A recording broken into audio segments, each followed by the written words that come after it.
literally over, like, coded, over designed. We are live. We're live. We're live. And we love Facebook. We do. We love Facebook and YouTube. We're live on Facebook, on the over coded Facebook. How about a prayer for the atheists and agnostics? Let's do it. Thank you, whatever you are, that we are here. We acknowledge we are here. And we acknowledge that we want to do good with the time that we got here. And we hope that whatever you are, do your part to help it find whoever else it needs to find. Amen, as in that's it, and we agree. Hell yeah. Amen. I was really awkward with my hands. In the middle of your prayer, I wanted to put my hands down. Then I didn't because I felt like it was going to be more awkward. You should have Done a hallelujah? Yeah. All right, anyways. Welcome to the Most High Show, made by and for people in recovery. A show about recovery, spirituality, and being human. Our mission is to provide impactful, community-driven media that informs, empowers, and inspires positive change.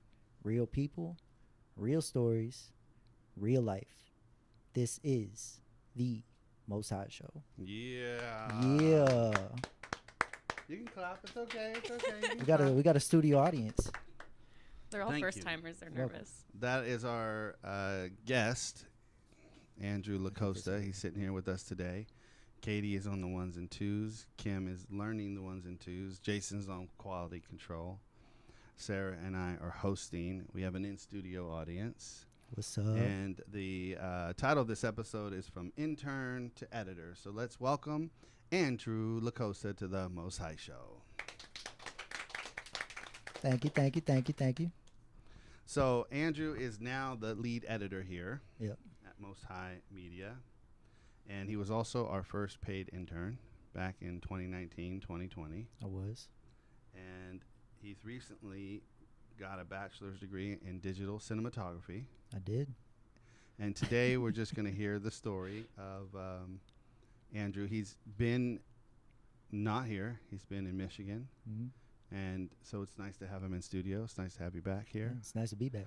It was nice working with you in the lab the last couple days. Yep.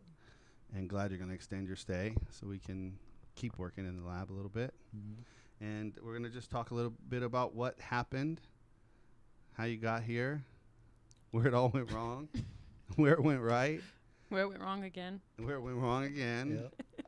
and where it's back right again.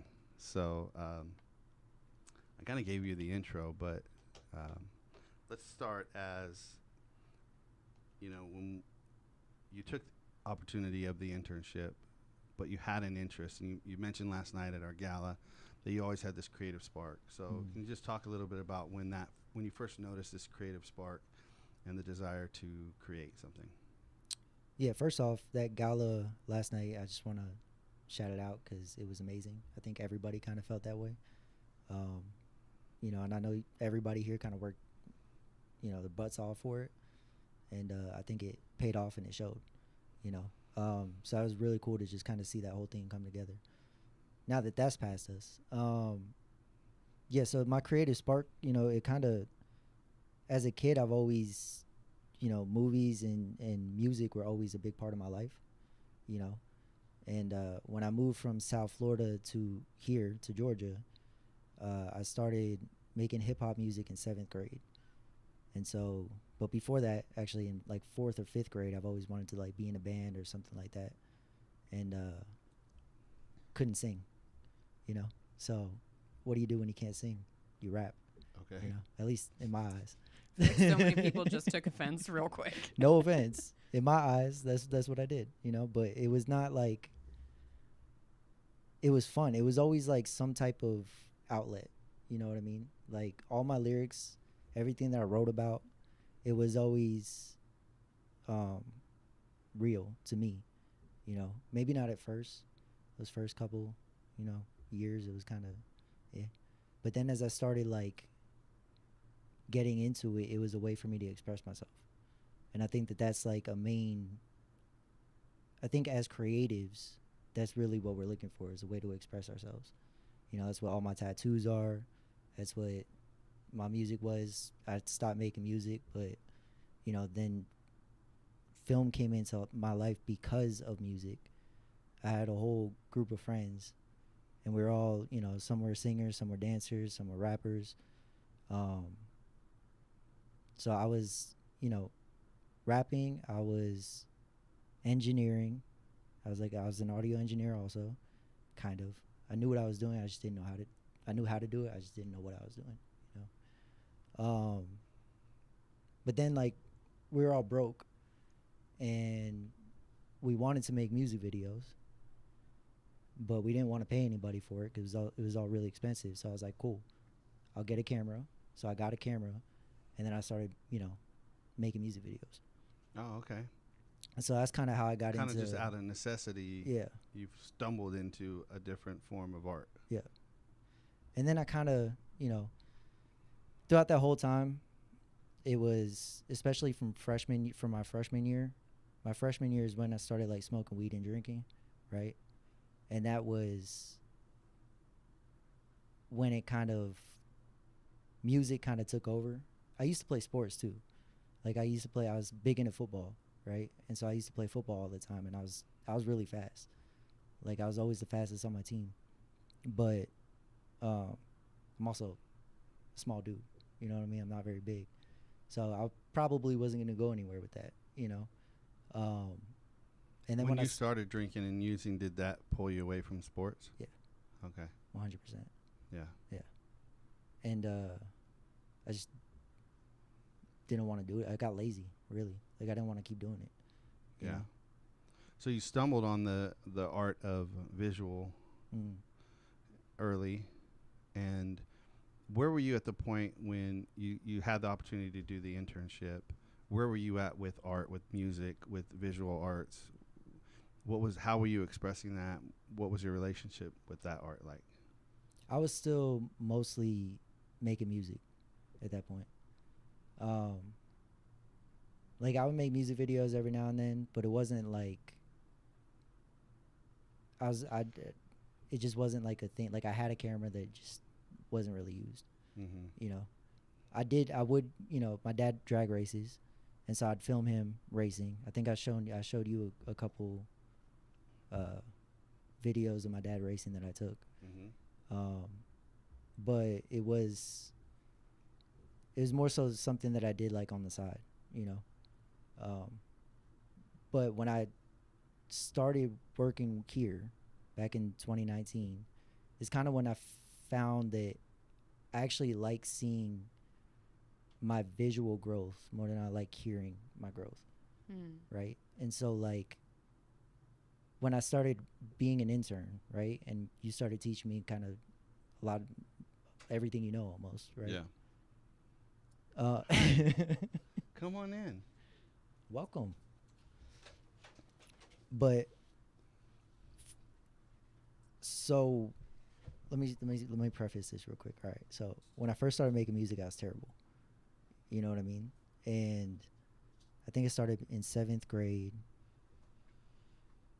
But by the time like insert song from Andrew. No, don't. Please. In 7th grade. Yes. Don't.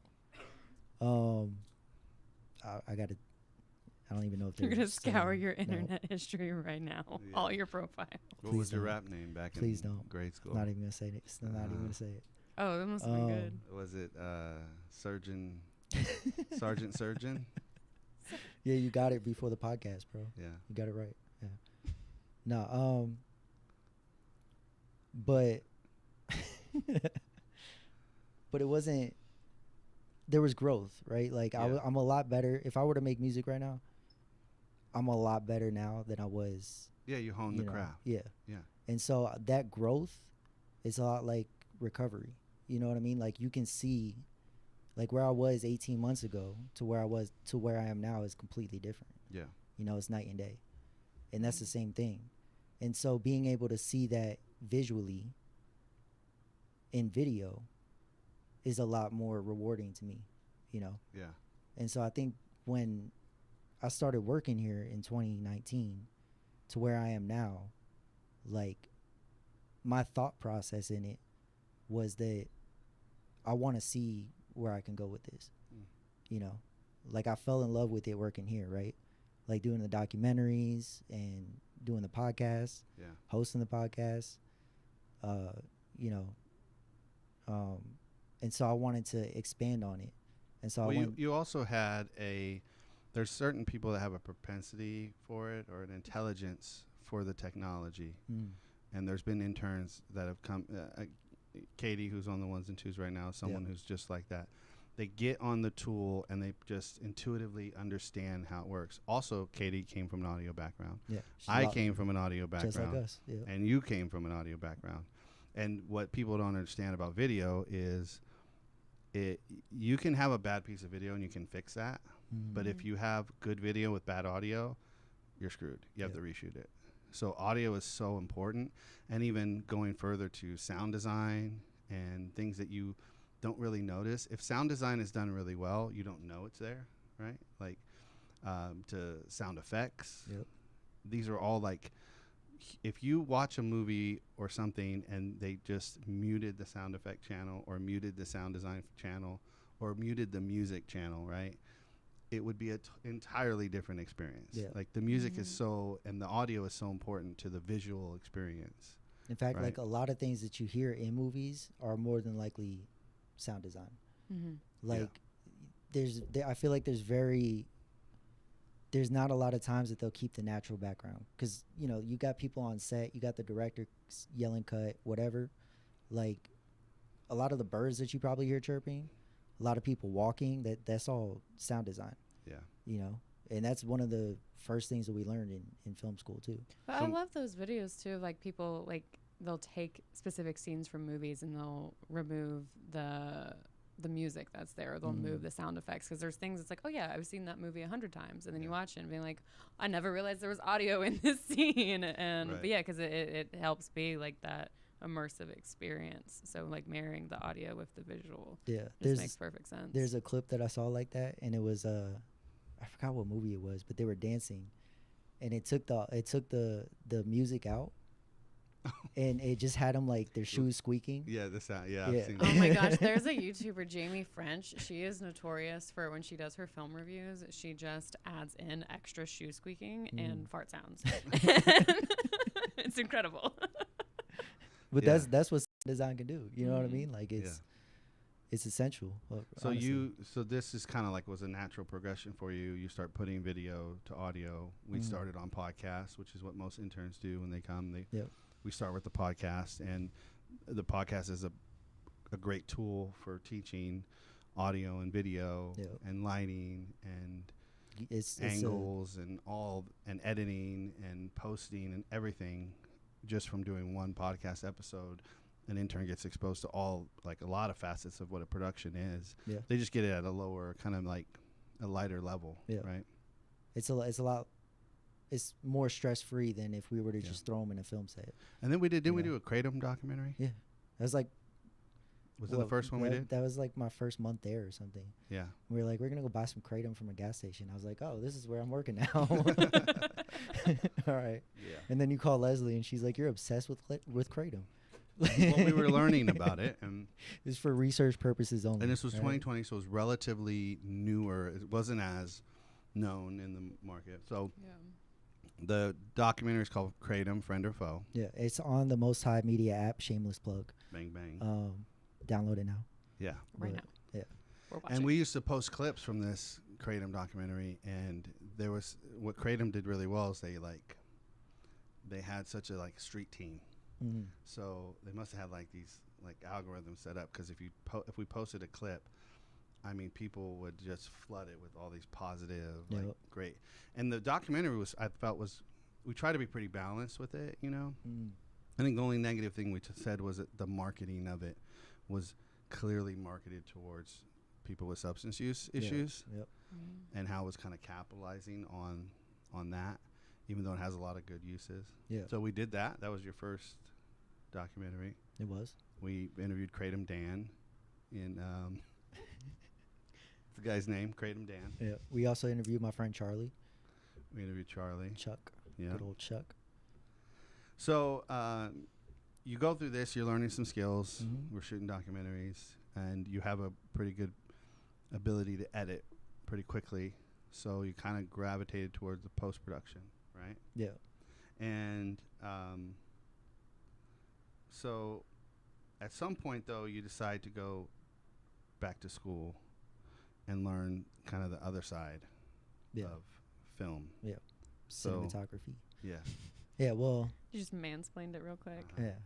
Well, I mean, it's digital cinematography, you know. That's what my degree is. But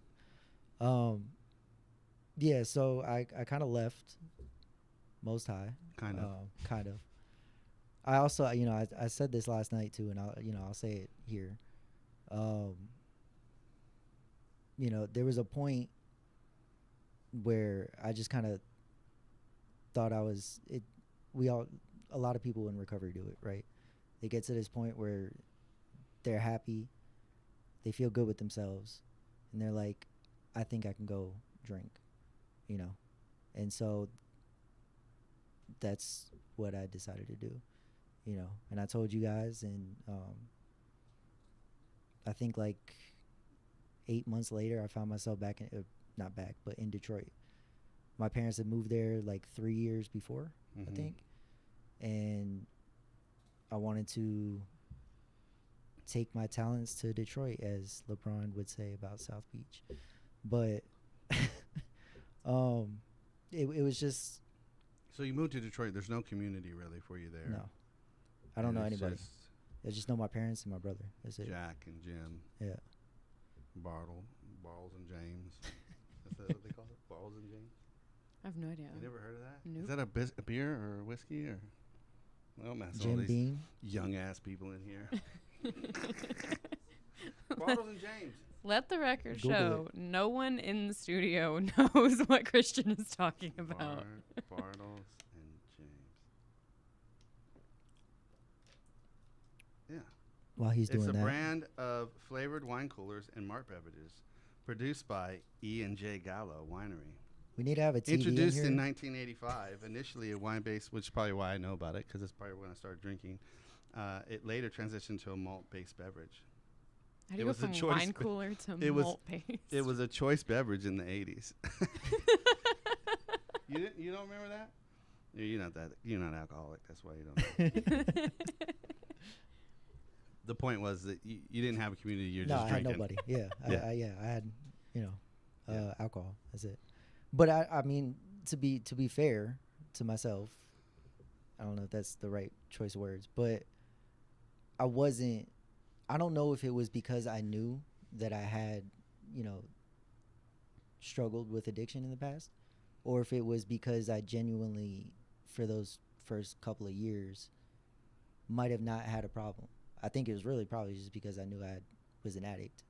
So you kept like very strict boundaries. I didn't I don't think I blacked out, which I'm a blackout drinker, right? And when I black out, I'm not myself. They Jekyll and Hyde, right? That's me. So to me, it was a success if I didn't black out, then I didn't screw anything up. That's how I kind of gauged it.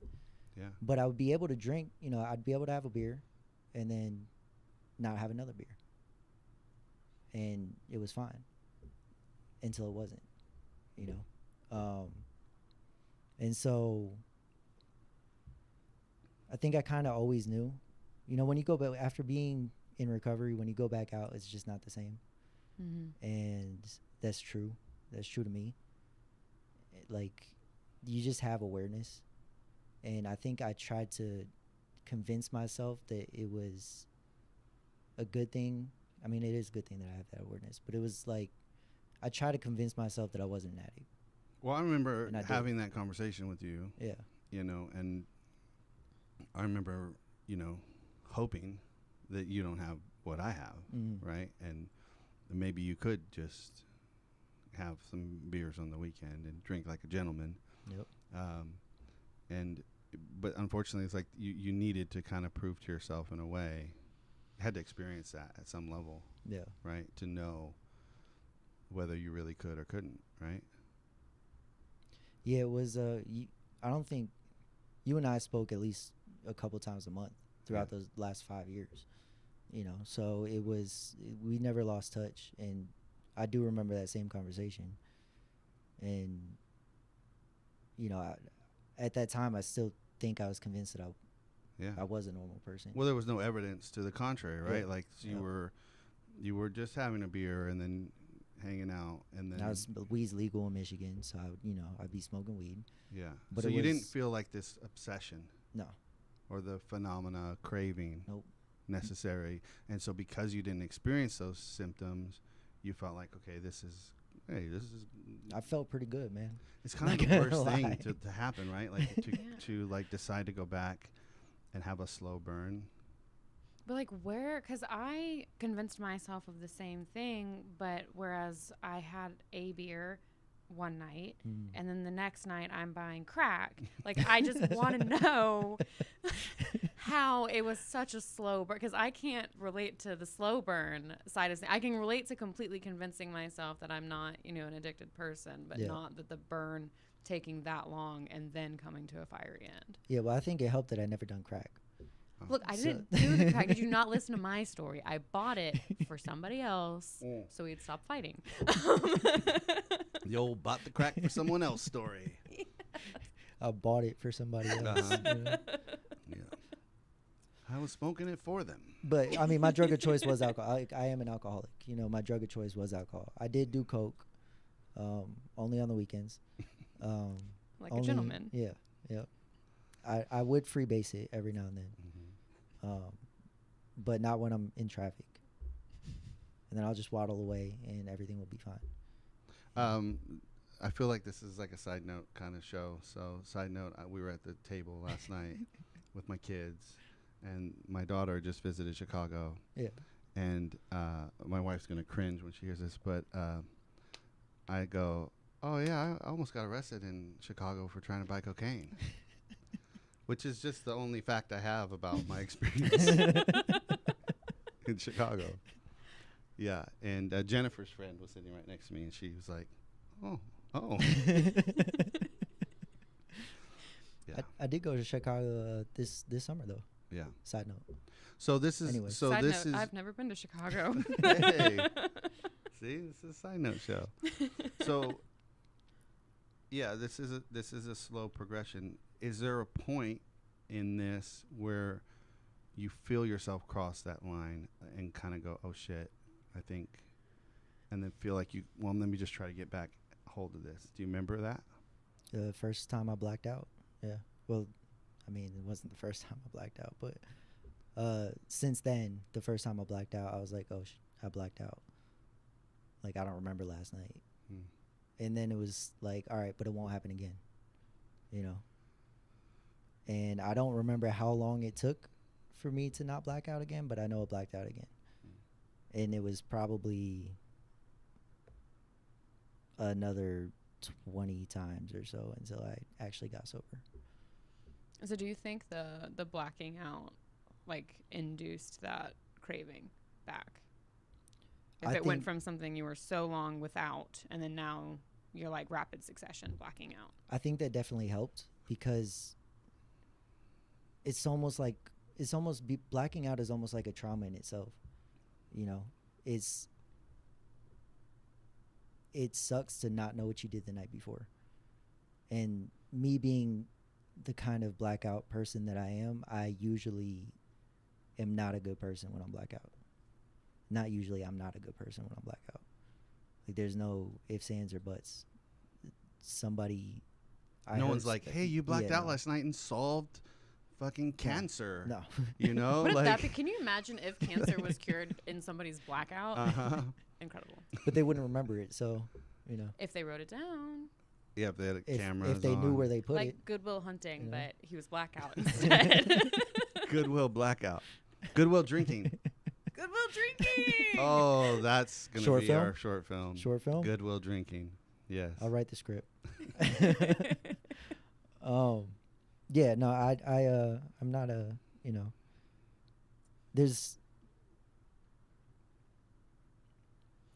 I like to play the victim, right? And so it's one of the things I'm learning in therapy, right? Is that I love to play the victim. Now that I'm sober and I'm like, you know, I'll have 18 months next week, I'm realizing that I actually hate playing the victim. Like in recovery, in sobriety, I don't like it. I don't want to be a victim. You know, and most of the time nothing was done to me. Most of the time I did it to myself, you know. And I think that mentality that I had is what progressed that wanting to drink and that needing to drink more.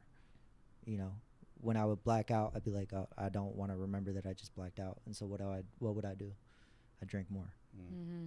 You know, pour me a drink. Yeah. It's like though, like just that insanity of, oh, here's this terrible thing from when I was drunk. Like, oh, I know it'll solve that. Get drunk again. Yep. Yeah. Like, then you create a new terrible thing, and then you have to get drunk again. Mm-hmm. And like, it's such a vicious cycle to get out of. Yep. But in this, though, like you're actively in school at this point, right? Yeah. And so you're like maintaining a semblance of, you know, this life that you're wanting to create yourself while also approaching another bottom. Yep. So what did it look like navigating, you know, school and then a dark Alcoholism. Yeah. You know, but then like you still graduated school at the end of it. It wasn't the classic dropout story. No, and so back in 2015, before I started working here, I actually went to the same school and I dropped out because of my blackouts. And so I think part of me was like, I'm not doing that again. No matter what happens this time, I'm finishing it. And I think that that's the difference that 10 years makes. Just in my mentality. You know, I was 20 years old when I dropped out last time. You know, I'm about to be 31 now, and I have my degree finally. You know, so it took 10 years for me to get there. But it was... Part of me is like, it took 10 like, boo-hoo, it took 10 years for me to get there. And then another part of me is like, it fucking took 10 years for me to get there. Yeah, you know, but right. I got there. And so that's the type of mentality that I want now. I don't want it took me 10 years to get there. Yeah. I want like I did it. Yeah. Like no matter what happens, no matter what. And I think that I'm more proud now because of that. Because I was in active addiction, going through school. And, you know, I think I graduated with a year sober. You know, I think I got a year sober in March, and I graduated in May of this year. So, you know, I had 14 months sober or something when I graduated. Yeah. And so, but I started in 2022. I started school in 2022. Yeah. So it took me 3.5 years, I think. But I did drop out. I did fail some classes. Not drop out. I did fail some classes. And I had to also drop some classes because of my alcoholism, you know. So this blackout drinking continues, and then as most blackout drunks, they kind of, you know, hit a wall, so to speak, and oh shit moment or a rock bottom moment. Yep. In which you come to the realization or the conclusion that you are alcoholic. Yep. And so what, returning back from that, right? Like, what was that like to, you know, because I know you called me and we talked, you know, you called David, who's a friend of the show here, and you had a community of people you could go back to return. What did that feel like returning after that with that realization now? I mean, this time was completely different because when I first tried to get sober for real back in 2017, 2 years before I met you, I was at Insight, and it's like this enthusiastic sobriety kind of thing, right? And there I had 60 people at all times that I could lean on, you know. and even, you know, I was still there when you and I met, when I started working here. And so it was kind of the same thing. You know, this time around I was with my parents. My brother lived like an hour away, and I can call you guys on the phone.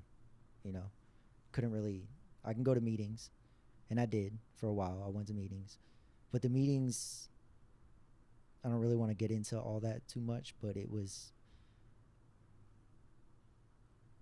I couldn't find one that I liked, you know, and so I'll just kind of leave it at that. But so it was kind of just me, you know, and me and the phone, essentially. Luckily, you know, for school, I was knee deep in school, you know, and the way that Full Sail works is that, you know, normally with a normal college, you know, a semester is what, like 3 months? At Full Sail, it's a semester a month. Oh. And so, wow. Yeah, you learn, you know, 3 months worth of work in a month. And so you're working constantly.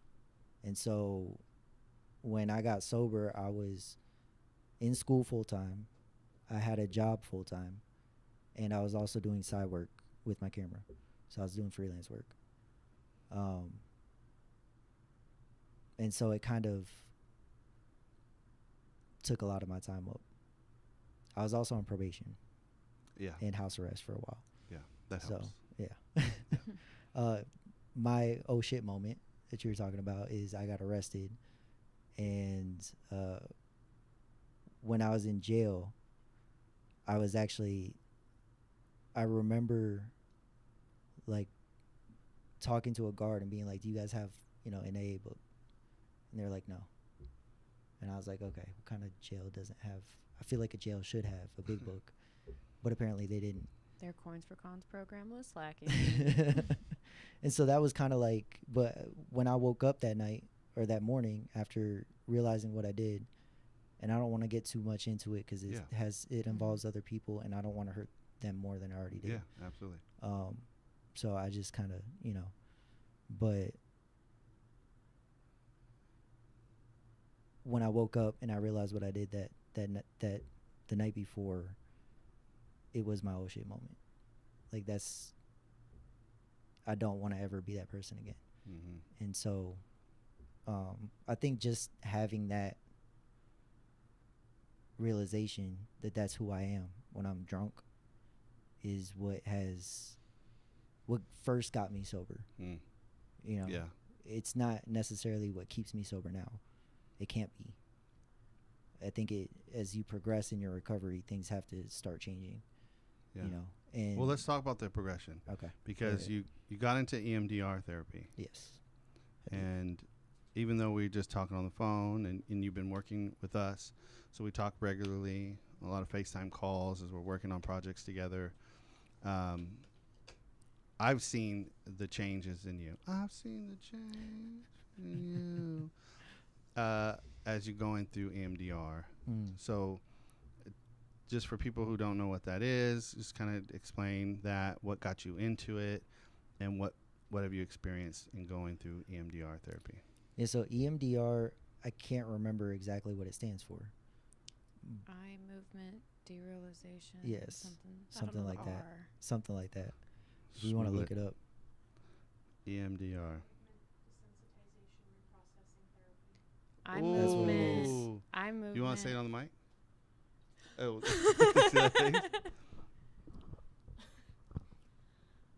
Eye movement desensitization reprocessing therapy. Oh. Wow. What she said. But literally. You have a good voiceover voice. Mike got a job. Yeah. All right. Thank you for that, by the way. Yeah, so that's what it is. And now, how did you get into it? What prompted you to seek that form of therapy? I've known about it for a few years from Darren, who actually was the host of the Rule 62 show with me. If you guys want to go back 5 years and check it out. But so Darren first told me about it like 3 years ago or something. And when I was at Full Sail the first time, which is kind of crazy that everything's kind of coming back full circle at this Full moment. Sail, full circle. Yeah. It's all It's there. all full. Is it a Yeah. full moon? It might be. It can be. I don't know. It is now. So when I was at Full Sail the first time, I had a family friend. Pretty much, I'm not gonna get too much into that either, but he pretty much whooped my ass, right? And I thought that either I was gonna have to kill him or he was gonna kill me, you know. And so after that moment is really when I can remember blacking out when I would drink. Now you know this now because you were doing the EMDR. Yeah, well, I've talked to multiple people about it before doing the EMDR, Oh, okay. too. I just never did it. Yeah. And So you kind of had already, even before EMDR, you kind of had your finger on that as being kind of a defining moment for you. Yeah, because I've always tried to figure out like what's wrong. You know, why am I doing this? I don't want to keep doing this, but I want to keep drinking. You know, so Yeah. it's an alcoholic way of thinking, I guess. But like, I don't want to keep blacking out. You know, so how can I not black out? Well, I can just not drink. You know, it'd be the sensible thing to do, the normal person thing to do, but not me. It Going hurts to when I do therapy this. to drink with impunity is crazy. Hey, you know, I'm not going back out now, but I am in therapy for it. So, you know, but I finally decided to do it because there's only so much that you could talk about with talk therapy, you know, and I felt like I was meeting with my therapist every other week at that point, and I felt like it was just the same thing. You know, at that point, my life was good. It was going well. School was going well. You know, I was working full time and I was doing freelance work. And I don't know if I was working here yet or not, but there just wasn't much to talk about, you know? And so I felt like it was a good, but I wanted to stay in therapy. And so I thought it was a good opportunity to try out EMDR and see if I can actually better myself that way. And I'm really surprised because I didn't actually know if it was going to work because it looks really weird. You know, you just have like, he just kind of does this with his finger or with a pen. But the way that he described it to me was, you know, when you're on a bus, right? And you're sitting in a seat and you're looking out the window, your feet are planted on the ground, your ass is in the chair, you know you're in a bus, but you're looking out the window and you see everything passing by. And everything that's passing by is your memories. So you know you're in, you know, a safe spot. Yeah. But we're going to go and look at all your messed up shit. I don't know why I just said that, but and I'm honestly surprised that it's actually been working. So what I thought it was originally going to do was kind of take my memories away. But what it does is it actually desensitizes you.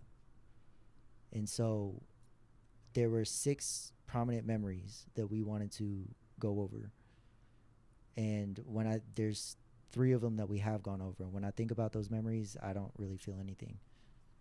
There's some times where, like, if I'm in a bad mood, like, I will kind of, and I think about it, I will kind of, like, get a little, but for the most part, it's, you know, there's not much that goes on there anymore. Yeah. And so what I really do want to say, too, though, is a lot of people think that trauma is, like, and you guys talked about this last week, too, I believe, on the show last week, but a lot of people think that trauma is, you know, something, like, horrifying that has to happen, you know, like war veterans or something like that. But everybody has trauma differently, and everybody perceives trauma differently.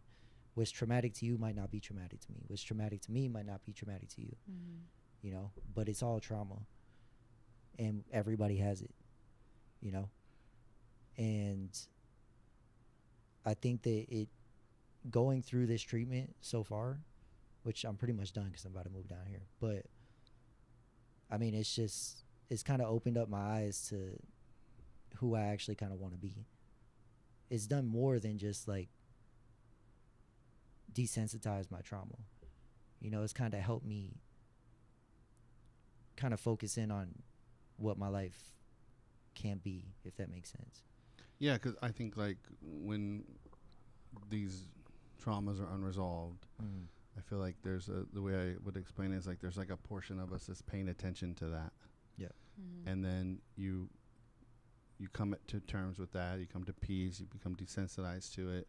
That memory doesn't hold the same weight, and so it frees up your consciousness or your subconscious to maybe focus on some other things, like enjoying a fucking sunrise or something. I don't know, or a cold glass of Pepsi, or you know what I mean? Like Cold glass of Pepsi. Oh yeah, we love Pepsi. Yeah, Pepsi's great. Yeah. I'm in the wrong room.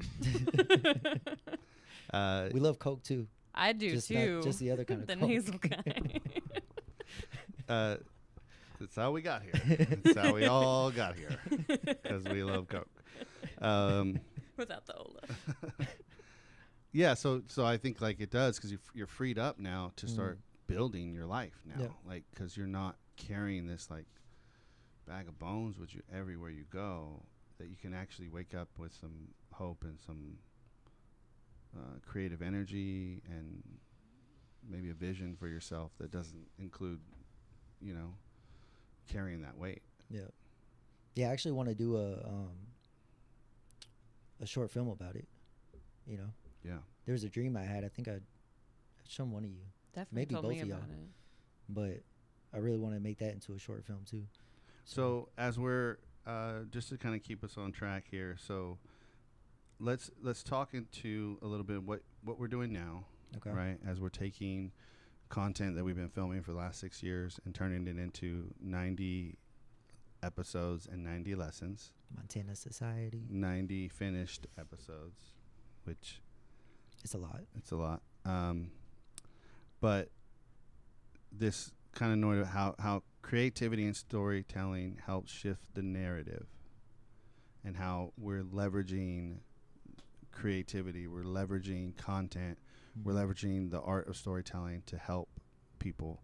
Yeah. And what that's like for you now, having done EMDR, having come to these realizations about yourself, being in a relatively good place in your spirit or soul or body or whatever, and now working on it.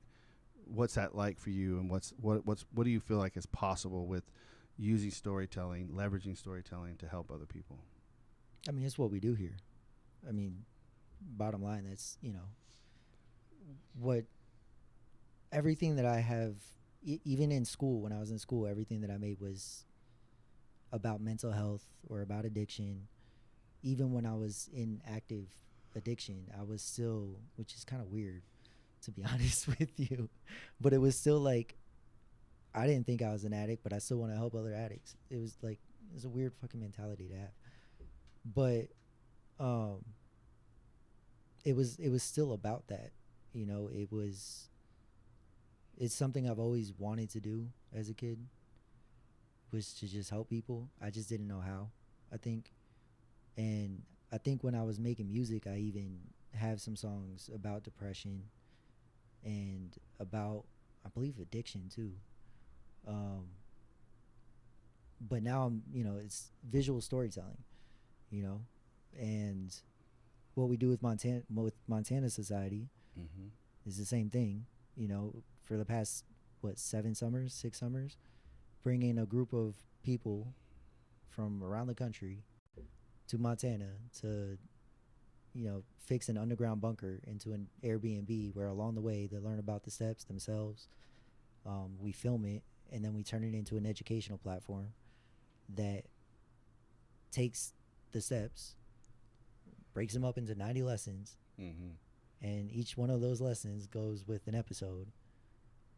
And it's a lot of work, but it's a whole nother way of being able to expose people to what I've been exposed to, what you've been exposed to, what you've been exposed to, and what we all kind of live by, And I mean, it can get kind of boring, like just reading the same thing over and over again.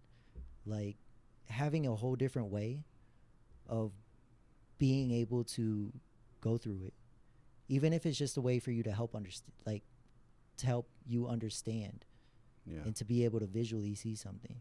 The reason you're always sending me like snaps of what you're reading, right? Yeah. I don't read. You know what I mean? No. So I have to read to you. Yeah, I'm a I'm a visual person. You know what I mean? So being able to see what happens and how it can affect people, I think is just going to open up the doors to so many other things. Yeah. And I think that that's one of the reasons why I love what we do so much, is because people can visually see it. Yeah. They can visually see that change that I was talking about at the beginning. Yeah. Another full circle moment. Yeah. You know, Well, it definitely shows in, you definitely brought a renewed creativity to the project, and a renewed kind of understanding of what we're trying to do, Yeah. and communicating that at a deep level. And we can feel and see the difference in, like, you touching on the content and editing it and putting the story together from your own perspective. I think part of that's being a little bit fresh from the wound still, right? That there's something you're tapping into there.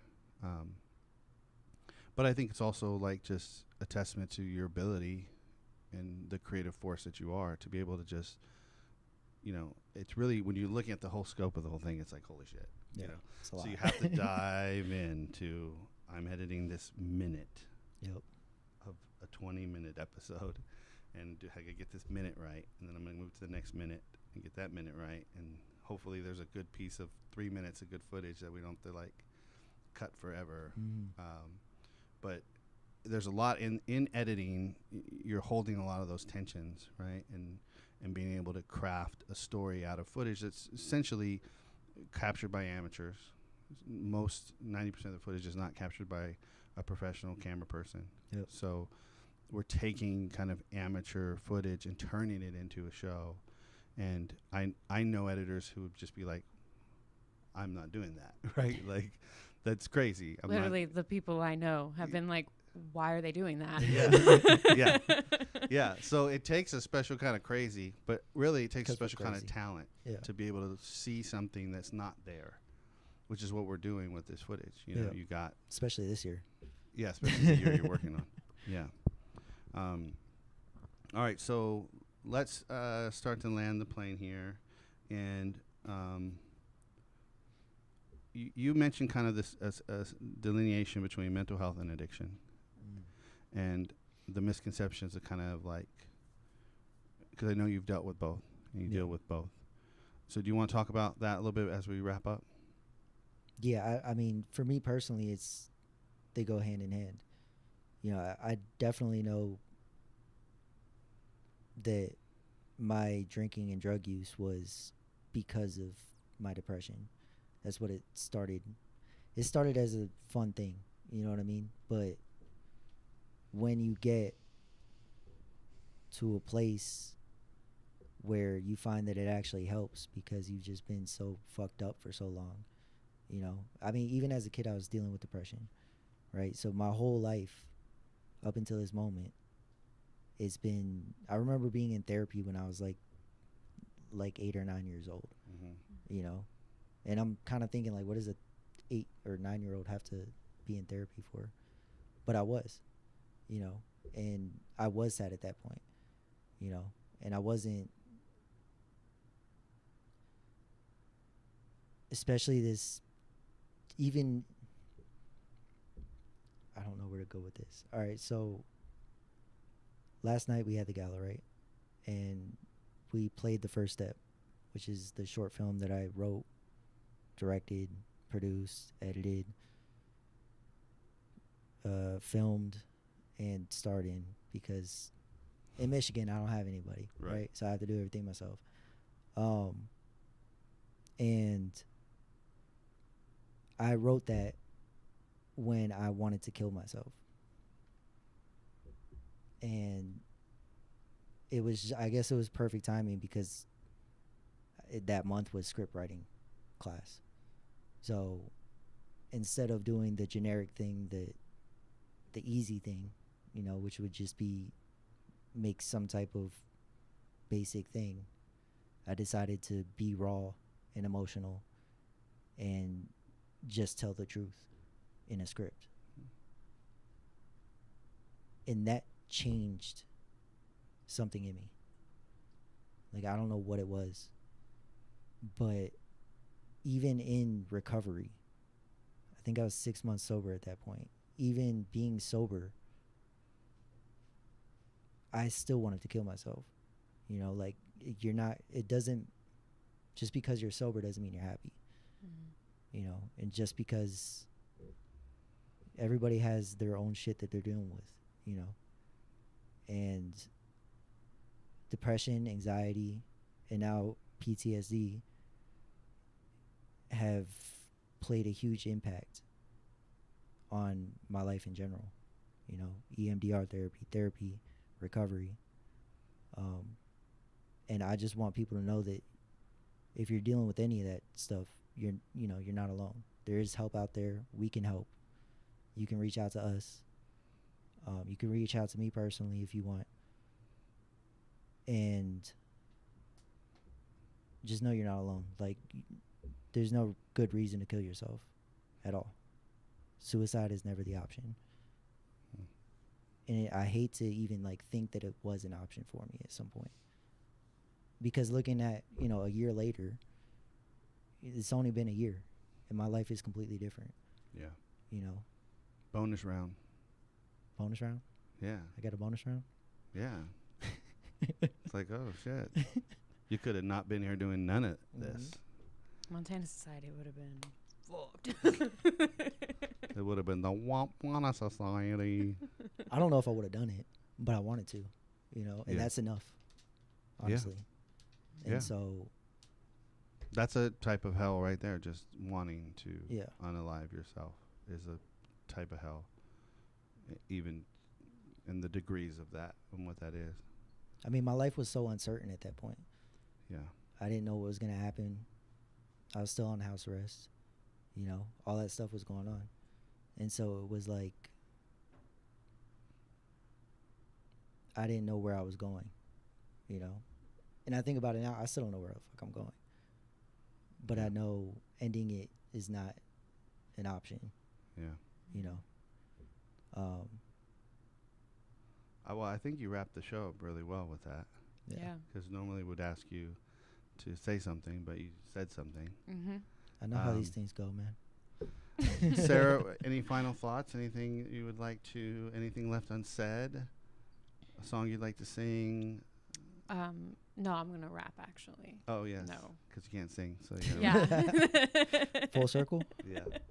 No, I mean, I think it's really cool to hear, you know, how you went from the internship, like the OG internship back in the day, to then, you know, doing some more, you know, exploration, research, and then coming back, and then, you know, still having like that relationship with Most High, still having that relationship with Christian, and then now being able to flourish in a new way outside of the internship and outside of school and inside of recovery and all like the entire full circle thing. I think there's a lot of hope in your story. There's a lot of strength in there. There's a lot of